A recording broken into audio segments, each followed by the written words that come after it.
काळू मामा, सध्या गड किल्ल्यांवरती पर्यटन स्थळी जाण्याचं लोकांचं प्रमाण वाढलंय, त्याबद्दल काय सांगाल?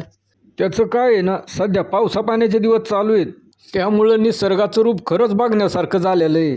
पण काही शिकून हुकलेली गायबानी डोंगरांवरती टेकडांवरती जाऊन सेल्फी काढण्याच्या स्टंट करण्याच्या नादात स्वतःचा जीव गमावतात.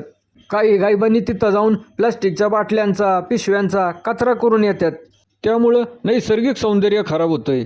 काही गायबानी गड किल्ल्यांवर जाऊन तिथल्या बुरुजांवरती तोफांवरती चुन्यांनी मोठ्या अक्षरात स्वतःची नावं लिहितात. गोट्यालव जुली, अरे करजुल्या कुत्र्यांनो, तुम्हाला हे असले उद्योग करण्यासाठी महाराजांनी गड किल्ले बांधल्यात का? ह्या गोट्या जुली सारख्या अवलादी जर तिथं मला सापडल्या ना, तर चांगल्या निभार रेटणार मी. आपल्या ऐतिहासिक वास्तूंचा वारसा, त्यांचं पावित्र्य आपणच जपलं पाहिजे ना. पाप्या, बाहेरच्या दुकानातनं शाल आणि श्रीफळ घेऊन ये रे. बया